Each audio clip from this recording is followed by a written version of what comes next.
విమధ్యమానే ఘోషాలయేషు దదిమంథన తీవ్రఘోషాః రోషాత్కలిం విదధతే కకుభశ్చ కుంభాః శ్రీవేంకటాచలపతే తవ సుప్రభాతం అంటాం మనం. ఇప్పటికీ వెంకటేశ్వరావతారం కలియుగంలో స్వీకరించినటువంటి అవతారమైనప్పటికీ స్వామి నిజంగా నిద్రపోయాడు అని కాదు. ఆయన నిద్రపోయాడన్న భావన చేత సుప్రభాతాన్ని పలకడం భక్తి యందు ఒక ఉదాత్తమైనటువంటి స్థితి. మనం ఎలా నిద్రపోయామో అలాగే పరమేశ్వరుడు కూడా నిద్రపోతాడు అన్న భావన చేత ఏకాంత సేవ చేస్తాం. నిజంగా పరమేశ్వరుడు నిద్రపోతే అసలు ఈ జీవన వ్యాపారాన్ని, ఈ విశ్వ నిర్వహణని చెయ్యగలిగినటువంటి సమర్థుడెవరు? అందుకని పరమేశ్వరుడు నిజానికి నిద్రపోడు. కానీ ఆయన నిద్రపోయాడని భావించి ఏకాంత సేవ చెయ్యడం భక్తి యందు ఒక ఉదాత్తమైన స్థితి. అలాగే నిద్రపోని భగవంతుడు నిద్ర లేవడం అన్న ప్రశ్న ఎక్కడుంటుంది? కానీ మనం ఎలా నిద్ర లేచామో అలా పరమేశ్వరుడు నిద్ర లేస్తాడు అన్న భావనతో ఆయనకి సుప్రభాతం పలకడం మనకి సుప్రభాతం తప్ప నిజానికి ఈశ్వరునికి సుప్రభాతం ఉండదు. ప్రతి ప్రభాతము సుప్రభాతమే ఆయనకి. కానీ ప్రభాత వేళలో ఈశ్వరానుసంధానం చేసుకున్న జీవితాలు సుప్రభాతముతో ప్రారంభమైన జీవితములు. కాబట్టి ఆయన నిద్రలేపడం అనేటటువంటిది భక్తి యందు ఒక ఉపచారమే తప్ప యథార్థమైనటువంటి స్థితి కాదు.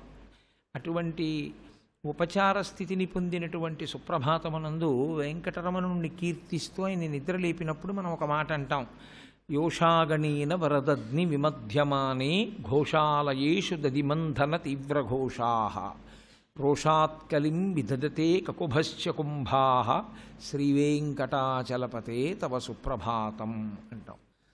అంటే వెంకటేశ్వర, మేము ఇన్ని సంజ్ఞలు చెప్పాను నిన్ను లెమ్మని. తెల్లవారిపోయింది లేని ఎన్నో చెప్పారు. ఉన్మీల్యనేత్రయుగముత్తమ పంచరస్తాః పాత్రావశిష్ట కదళీఫల పాయసాని భుక్త్వా సలీల మదకేడి శుకాః పఠంతి. ఏదో చిలుకలు ఆ పళ్ళరసాలు అందించుకుంటున్నాయి, నిద్ర లేచాయి, అవన్నీ పాటలు పాడుతున్నాయి, పువ్వులు విచ్చుకున్నాయి, తుమ్మిదలు ఝంకారం చేస్తున్నాయి, సూర్యోదయమైంది, ఆకాశ సింధు కమలాని మనోహరాని, ఆ కమలములన్నీ విచ్చుకున్నాయి, ఆకాశమంతా ఎర్రగా ఉంది. ఇన్ని చెప్పినా ఆయన లేవలేదు. లేవకపోతే అప్పుడు ఒక విషయం ఆయనకి జ్ఞాపకం చేస్తారు లెమ్మని. ఏమిటది అంటే అదే యోషాగణీన వరదగ్ని విమధ్యమానే ఘోషాలయేషు దదిమంథన తీవ్రఘోషాః. నీకు గుర్తు లేదా? నువ్వు కృష్ణావతారంలో ఉన్నప్పుడు యథార్థమునకు వెంకటేశ్వరుడు నేను వెంకటేశ్వరుడను అని చెప్పలేదు ఎక్కడ. ఆయననే నీవెవరు అని అడిగినప్పుడు పద్మావతీదేవి చెలికెత్తెలు జనకో వసుదేవశ్చ అని చెప్పాడు ఆయన. నేను నా తండ్రి వసుదేవుడు, దేవకీ జననీ మమ, దేవకీదేవి నా తల్లి, అగ్రజ శ్వేతకేశశ్చ నాకు ముందు పుట్టినవాడు బలరాముడు, సుభద్రా భగినీ మమ, సుభద్ర నా చెల్లెలు అని చెప్పాడు. అందుకని వెంకటరమణుడు తనని తాను కృష్ణుడిగానే ప్రతిపాదించుకున్నాడు.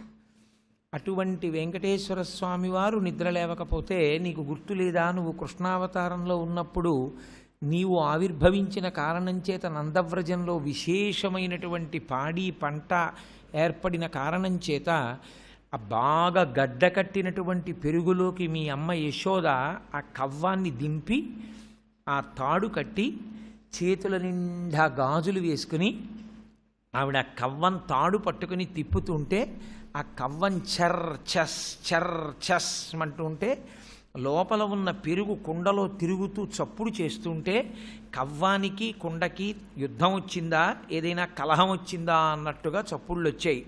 అదిగో తెల్లవారుజామున ఇప్పుడు కూడా అలాగే నందవ్రజంలో చల్ల చేస్తున్నారు. ఈశ్వరా, నీకు ఆ చప్పుళ్ళు వినైనా తెల్లవారిపోయిందని గుర్తు రాలేదా అని అడుగుతారు. ఆయనకి చల్ల చేయడానికి అంత దగ్గర సంబంధం.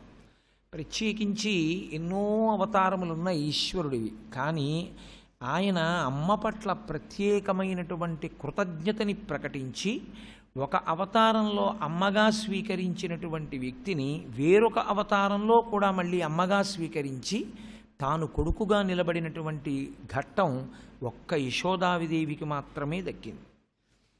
ఎందుచేత అంటే యశోదాదేవి అడిగింది, నీకు ఎన్నో కళ్యాణాలు అయ్యాయి, మనస్సీదతి మే కృష్ణ తవ కళ్యాణ వీక్షణి దర్శయస్వ రమానాథ జగదానందకారక, నేను చూడలేకపోయానయా పెళ్ళిళ్ళు అని అడిగింది. అడిగితే వెంకటరమణుడు అంగీకరించాడు. అమ్మా, తప్పకుండా నీ కొరకు కలియుగంలో పద్మావతి పరిణయం చేసుకుంటాను, అప్పుడు నువ్వే పెద్దరికం అన్నాడు. అందుకని ఆ యశోదమ్మే వకుళమాతగా వచ్చింది, వెంకటేశ్వర స్వామి వారి తల్లిగా. అటువంటి యశోద చల్లచిలికినటువంటి ఘట్టాన్ని చెప్పేటప్పటికీ వెంకటరమణుడు కూడా ఉలిక్కిపడి కన్ను తెరిచి లేస్తాట. అంటే నిజంగా నిద్రపోతాడని నా ఉద్దేశ్యం కాదు అని మళ్ళీ మనవి చేస్తున్నాను. ఉపచారమునందు ఆ తన్మయావస్థ పొందుతారు సుప్రభాతంలో. మనకి ఈ చల్లచిలకడంతో సంబంధం ఉన్నటువంటి లీల ఒకటి ఉంది భాగవతంలో. చల్ల చిలికితే వచ్చేటటువంటి వెన్నని అపహరించినటువంటి లీలలు చాలా ఉన్నాయి, మీకు నేను మొన్నటి రోజున మనవి చేశాను. కానీ ప్రత్యేకించి చల్ల చేస్తున్నప్పుడు ప్రారంభమైనటువంటి లీల ఒకటి ఉంది, దాన్ని దామోదర లీల అని పిలుస్తారు. ఈ దామోదర లీల శ్రీమద్భాగవతం మొత్తం మీద పతాక స్థాయిని పొందినటువంటి లీల. ఇది బ్రహ్మచారి వింటాడు, గృహస్థు వింటాడు, వానప్రస్థు వింటాడు. చిత్రం ఏమిటంటే సన్యాసులు కూడా దాన్ని విని పారాయణ చేసుకుంటాడు. ఎందుచేత అంటే ఈ లీల వినడం అంత తేలికగా సంభవం అయ్యే విషయం కాదు అంటారు పెద్దలు. ఇది ఎందుచేత అంటే కొన్ని కోట్ల కోట్ల జన్మలు జీవుడు అనుభవించిన తరువాత ఒక స్థితిని చేరితే, ఈశ్వరుని యొక్క అనుగ్రహము పరిపూర్ణమైతే అటువంటి వాడు మాత్రమే దామోదర లీల వింటాడు అని. ఎందుచేత అంటే పరమభక్తి శ్రద్ధలతో దామోదర లీల విన్నటువంటి వాళ్ళ యొక్క కర్మబంధములు తెగుతాయి అని. ఆయనని కట్టిన లీల వింటే వాళ్ళ కట్లు తెగుతాయి. అంటే కట్లు తెగుతాయంటే ఎన్నో జన్మలు ఎత్తవలసినటువంటి కర్మములు కాలిపోతాయి, ఆ పాపరాశి ధ్వంసమైపోతుంది. నేను పాపరాశి అన్నప్పుడు దాని యందు పుణ్యము కూడా చేరిపోతుంది. అంటే పునర్జన్మ తీసుకోవలసిన అవసరం నశిస్తుంది. అంత ఉత్కృష్టమైన లీలగా దామోదర లీల చెప్తారు. ఈ దామోదర లీల అత్యంత ముఖ్యాతి ముఖ్యమైనటువంటి ఘట్టము. ఇందులో ఒకానొకనాడు యశోదాదేవి చల్ల చేస్తోంది. సుడియుచు గిదుకుచు వాలుచు సడికొట్టుచు అమ్మ రమ్ము చన్నిమ్మనుచున్ వెడవెడ గంతులు వేయిచుచు కదిసి కడవ బాలకుండు కవ్వము పట్టెన్. ఏమి పడ్డాయో పోతన గారికి పద్యాలు. మహానుభావుడు. పోతన గారి పేరెత్తితే చాలు నేను నేల మీద పడి నమస్కరిస్తా. పోతన గారి లాంటి వ్యక్తి ఉండరు. పోతన గారి పేరు స్మరిస్తే చాలు ప్రతిరోజు. అసలు దామోదర లీల అంటారు, కానీ నా ఉద్దేశ్యం అయితే పోతన గారి పేరు తలుచుకుంటే కర్మబంధాలు తెగిపోతాయి. ఆయన మహర్షి సదృశుడు, మహానుభావుడు.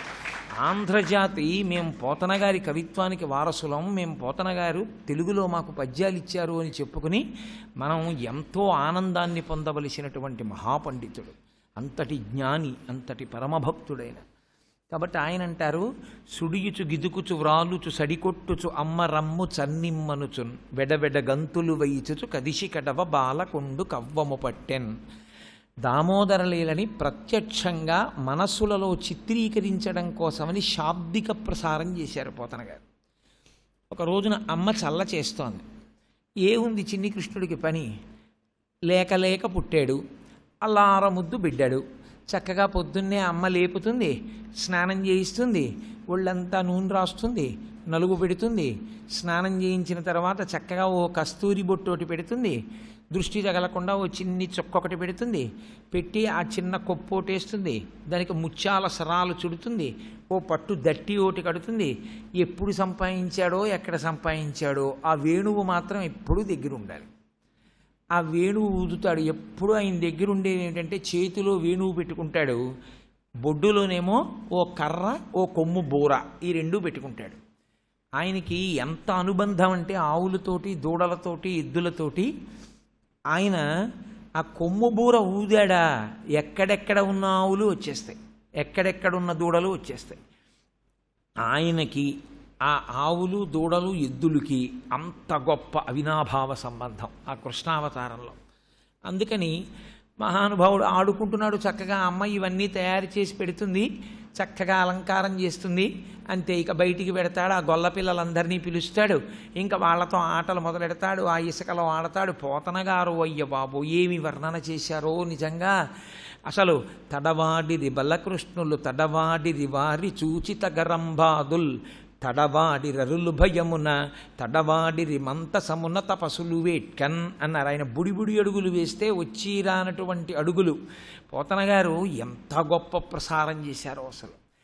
పోతన గారి భాగవతాన్ని కళ్ళజోడు పెట్టుకుంటే తప్ప చదవలేని నా బోటిగాడు కళ్ళజోడు పెట్టుకుని చదువుతుంటే కాసేపటికి మన ప్రయత్నం లేకుండా అక్షరాలు కనపడడం మానేస్తాయి. ఏమి ఎందుకని కనపడటం లేదని చూస్తే మన ప్రయత్నం లేకుండానే కన్నుల నీరు చిప్పిల్లుతుంది ఆనందంతో. అంత గొప్ప పద్యరచన మహానుభావుడిది. తడవాడిరి బలకృష్ణులు. ఆయనకి కొద్దిగా నడవడం వచ్చింది. ఆ నడవడం వచ్చినప్పుడు ఆయన నడవడం ప్రారంభించిన సన్నివేశాన్ని పోతన గారు వర్ణిస్తారు. కూర్చుని లేవాలి, లేచి అడుగెయ్యాలి. అందుకని 2 చేతులు పాదాల మొదట్లో వేసుకుని ఆ పృష్ఠభాగాన్ని ఇలా పైకెత్తి ఆ చిన్ని తల ఇలా పైకెత్తి చూసి ఓ నెమలీక పెట్టుకుని ఆ కాళ్ళ మించి చేతులు ఇలా పైకెత్తి మోకాళ్ళ మీద పెట్టుకునేటప్పటికీ ఒంగున్నటువంటి స్థితిలోకి వచ్చేవాడు. ఒంగునోసారి చుట్టూ చూసి మెల్లిగా తొడల మించి చేతులు పెట్టుకుని ఇలా నడుం పైకెత్తి నిలబడి 2-3 అడుగులేసి ఏదో ఒక ఆధారం దొరకాలి కాబట్టి అక్కడే ఉన్నటువంటి ఒక ఆవు తోక ఒకటి పట్టుకునేవాడు. పట్టుకునేటప్పటికి ఆ తోక పట్టుకునేటప్పటికి ఆవు గబగబా 4 అడుగులేసి పరిగెత్తపోయేది. దాంతోపాటుగా ఒక 10 అడుగులేసి ఢామ్ అని కింద పడిపోయేవాడు. కింద పడిపోయి అక్కడి నుంచి ఆ అమ్మ వంక చూసేవాడు. అమ్మ గబగబా వచ్చి పైకెత్తేది. ఏదో అడుగులు వెయ్యడం కూడా రానట్టుగా 4 అడుగులు వేసి ఆవు తోక పట్టుకుని ఆవు గబగబా నడిస్తే దానితో సమానంగా నడవలేక కింద పడిపోయినటువంటి పిల్లవాడిలా నటించినటువంటి ఆ చిన్ని కృష్ణ పరమాత్మ యొక్క అశక్తత నటనకు దేవతలు తెల్లబోయి అప్సరసాగణం అంతా కూడా మళ్ళీ ఇటువంటి సన్నివేశాన్ని మనం చూడగలమా అని ఆకాశంలో నిలబడి నర్తించారట. ఏం ఆశ్చర్యం! లోకానికి నడకలు నేర్పగలిగినటువంటి పరబ్రహ్మం తప్పటడుగులేస్తోంది భూమి మీదని. తడవాడిది బలకృష్ణులు తాడవాడిది వారి చూచిత గరంబాదుల్ తడవాడి రరులు భయమున. రాక్షసుల అడుగులు తడబడ్డాయిట భయంతో. పుట్టాడు చిన్ని కృష్ణుడు, నడుస్తున్నాడు, ఇక భూభారం తగ్గిస్తాడు. తడవాడిది మంతసమున తపసులు వేట్కన్. పరమేశ్వరుణ్ణి నమ్ముకున్నటువంటి తాపసుల మనసులలో ఏదో తెలియనటువంటి ఆనందం. కొంచెం పెద్దవాడయ్యాడు, ఆడుకోవడం పరిగెత్తడం ఇవన్నీ వచ్చాయి. అందున చిన్నతనం నుంచి ఆయనకున్న లక్షణం ఏమిటంటే అపారమైనటువంటి ఆకర్షణ. కృష్ణుడి తత్వంలో ఉన్న గొప్పతనం ఏమిటంటే విశేషమైనటువంటి ఆకర్షణ. రామావతారానికి కృష్ణావతారానికి ఒక తేడా ఉంటుంది. కృష్ణావతారం బహుగడుసు అవతారం. పైకి ఎంత అమాయకుడిగా కనపడతాడో అంత గడుసువాడు. కన్నులు తెరవని కడుచిన్ని పాపడై దానవిచనుబాలు త్రావి చంపే. ఎక్కడ అవకాశం వచ్చిందో వదిలిపెట్టాడు రాక్షస సంహారానికి. చంపుకుంటూ వెళ్ళిపోతాడు. పాపం మా రామయ్య పిచ్చి రామయ్య. మారీచ సుబాహులు వస్తే ఆ తాటకని సుబాహుణ్ణి చంపి మారీచుడిని వదిలేశాడు. రామాయణం పెద్ద మలుపు తిరిగిపోయింది.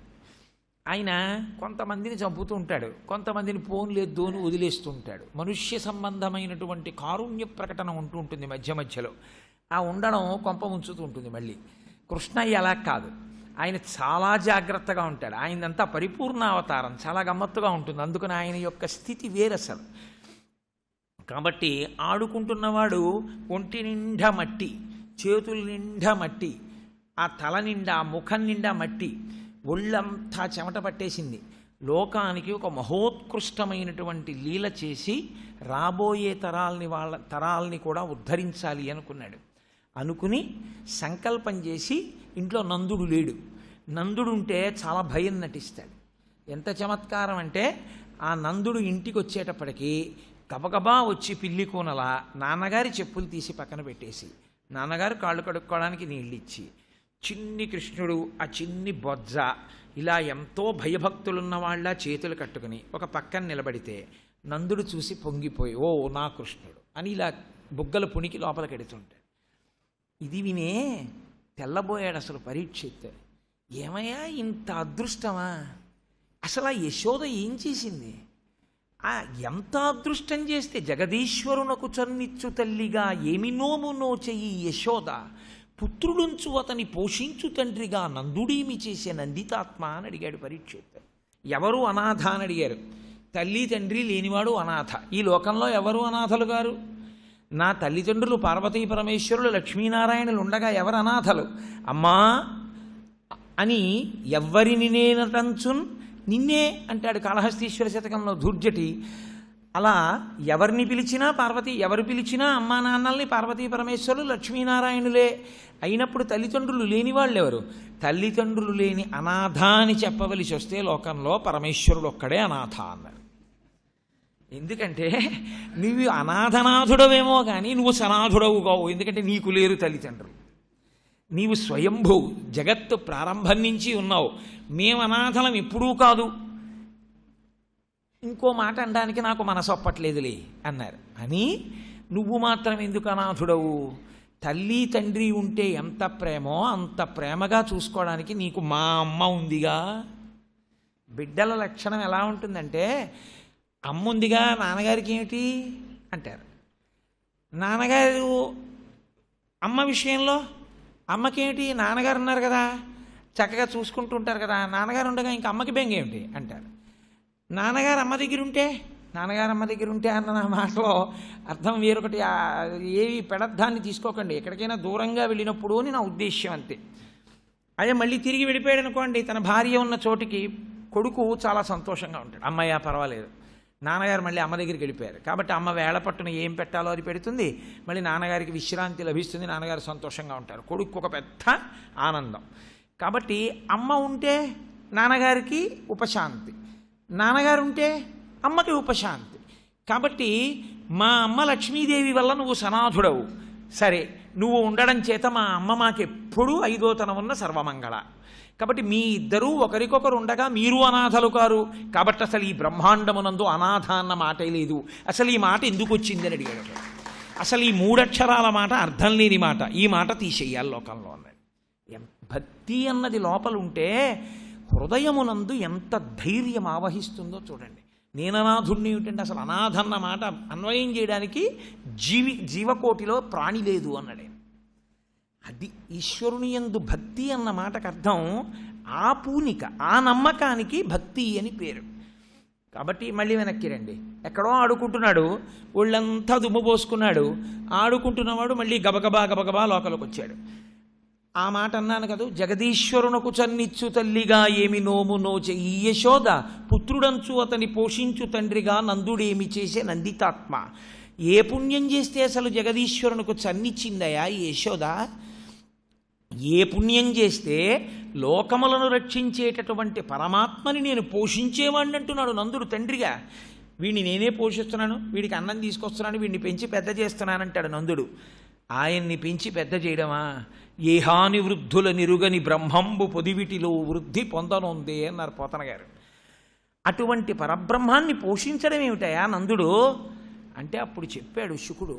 ఎందుకు వచ్చిందో తెలుసా వాళ్ళకి అదృష్టం? ఒకానొకప్పుడు చతుర్ముఖ బ్రహ్మగారు ఈ లోకంలోకి వెళ్ళమన్నారు వాళ్ళని.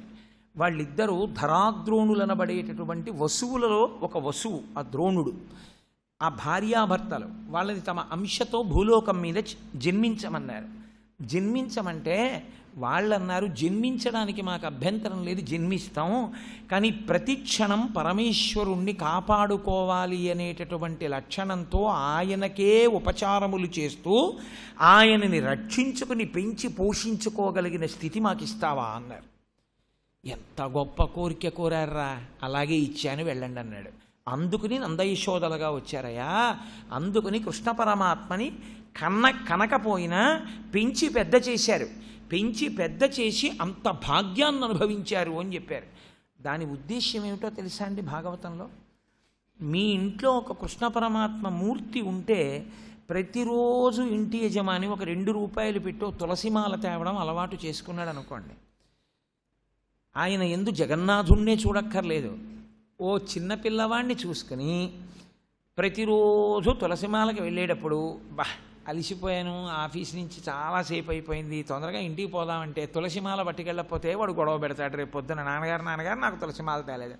అందుకని వాడికి ఓ తులసిమాల పట్టుకుని వెడదాం అని వెళ్ళి ఓ 2 రూపాయలు పెట్టి మీరు తులసిమాల పట్టుకొస్తే మీ భార్య ప్రియమార ఆయనకి మెళ్ళో తులసిమాల వేసి, చూసావా నాన్నగారు నీ కోసం ఎంత అలిసిపోయినా పట్టుకొస్తారు, అల్లరి చేయకుండా చక్కగా అలా నించును ఆడుకోయే, టీవీ ఎదురుగుండా ఉండకు, టీవీ మీద ఉండు, లేకపోతే అది చూస్తూ ఆడుకుంటావు అని టీవీ మీద ఎక్కడో ఓ బల్ల వేసి పెట్టి ఓ వెన్న గిన్నె పెట్టి ఆ వెన్న గిన్నెలో రోజు నాన్న కాస్త వెన్న తినే ఆడుకుంటుండు, మళ్ళీ మధ్యాహ్నం ఆమె తిందు కానివి అని 2 మాటలు కృష్ణుడితో చెప్పి దిగిపోయారనుకోండి, నన్ను నమ్మండి, మీరు ఏదో ఒక జన్మలో ఈశ్వరుడికి తల్లిదండ్రులు అవుతారు. లేని నాడు భాగవతానికి అర్థం లేదు. మనస్సే కారణం. ప్రీతితో అడిగారు ధరాద్రోణులు, ఆ స్థితిని పొందారు. మీ మనస్సుని మీరు ఎలా తిప్పుతారు ఈశ్వరుడి వైపు అన్న దాన్ని బట్లే అభ్యున్నతి ఉంటుంది. కాబట్టి మళ్ళీ వెనక్కి రండి. ఆడుకుంటూ ఇసుక పోసుకొని మట్టిలో ఆడుకుంటున్నటువంటి పిల్లవాడు గబగబా లోపలికి వచ్చాడు. అమ్మ చల్ల చేస్తోంది. చల్ల చేసేటప్పుడు ఎవరు పడితే వాళ్ళు చల్ల చేయలేరు. చూడ్డానికి బాగుంటుంది చల్ల చేసేటప్పుడు, ఇదేదో చాలా సంతోషంగా ఉంది, నేను కూడా చల్ల చేస్తానని మీరు వెళ్ళి చల్ల చేసే ప్రయత్నం చేశారనుకోండి, మొట్టమొదట ఏమవుతుందంటే కుండ బద్దలైపోతుంది. ఎందుకంటే ఆ కవ్వం అప్పటి వరకు ఇలా ఉన్నది ఇలా పడుకుని దాని అడుగున ఉన్నటువంటి దుద్దు కుండ తలానికి కొడుతుంది, కొడితే కుండ పగులుతుంది. చల్ల చేయడం ఒక పెద్ద కళ. అది జాగ్రత్తగా కవ్వాన్ని నిలబెట్టి ఈ చెయ్యి ఇలా పెడితే ఈ చెయ్యి వెనక్కి రావాలి, ఈ చెయ్యి ముందుకెడితే ఈ చెయ్యి వెనక్కి రావాలి, ఒకే వేగంతో చక్కగా ఇలా తిప్పుతూ పాట పాడుతూ చల్ల చేస్తారు. ఆ కవ్వం తాలూకా దుద్దు లోపల తిరుగుతున్నప్పుడు వేగంగా చేశారనుకోండి, అవి పైకి చిమ్మేస్తుంది మజ్జిగంతా, పైగా మీరు ఎక్కువ చేసేస్తే వెన్న కరిగిపోతుంది. అందుకని చాలా జాగ్రత్తగా తిప్పాలి ఆ కవ్వాన్ని. తిప్పితే నిజంగా మీరు ఆ పెరుగు చిలుకుతున్నప్పుడు ఉండే అందం చూడాలి. అందులో నీళ్లు పోసి చిలుకుతుంటే ముందు గడ్డలు గడ్డలుగా ఉంటుంది, తర్వాత పాల సముద్రంలో అయిపోతుంది, తర్వాత పైనంతా బుడగల బుడగలుగా వస్తాయి, ఆ తర్వాత వెన్న ముద్దలు ముద్దలుగా పైకి వస్తుంది, వచ్చి పెద్ద ముద్ద కట్టి నించుంటుంది. ఒరే ఒరే ఒరే ఇంకా ఇంకా ఇంకా ఇంకా తిప్పకు, ఇంకా తిప్పితే వెనక కరిగిపోతుంది అంటుంది అమ్మ. ఆ కవ్వం వదిలేస్తే అమ్మ వచ్చి ఆ కవ్వానికి ఉన్నటువంటి ఆ గోడు భాగంలో వేలు పెట్టి ఇలా ఇలా తీస్తుంది, తీసి గిన్నె అంచుకి రాస్తారు. ఆ మజ్జిగలో చెయ్యి పెట్టి ఇలా తిప్పి జాగ్రత్తగా ఇలా తీసి ఆ కుండలోనే పెట్టి ఇలా ఇలా అంటే ఆ మజ్జిగంతా కింద కారిపోయి ఆ వెన్న ముద్ద మిగులుతుంది. దాన్ని తీసి ఓ గిన్నెలో పెట్టుకుంటారు. అది చాలా జాగ్రత్తగా చెయ్యవలసినటువంటి కర్మ. ఎలా పడితే అలా గబగబా చెయ్యరు. పాలు ముట్టుకుంటారు కాబట్టి, పాలు మంగళద్రవ్యం కాబట్టి సాధారణంగా గోపకులంలో ఉండే లక్షణం ఏమిటంటే వాళ్ళు చల్ల చేసేటప్పుడు మాత్రం ఎలా పడితే అలా చల్లకుండా ముట్టుకోరు. ఎందుకంటే చల్లకుండా ఇల్లు ఒక్కలాంటివి అని. కాబట్టి చల్లకుండా ముట్టుకునేటప్పుడు స్నానం చేసి సిగనిండా పువ్వులు పెట్టుకొని చేతుల నిండా గాజులు వేసుకుని అప్పుడు చక్కగా ఆ చల్లకుండా తీసుకొచ్చి చిలుకుతూ ఉంటారు. కాబట్టి ఇప్పుడు ఆవిడ అంత పవిత్రమైనటువంటి స్వరూపంతో నిలబడి ఆ చల్ల చిలుకుతోంది. సర్వం శ్రీ ఉమామహేశ్వర పరబ్రహ్మార్పణమస్తు. స్వస్తి.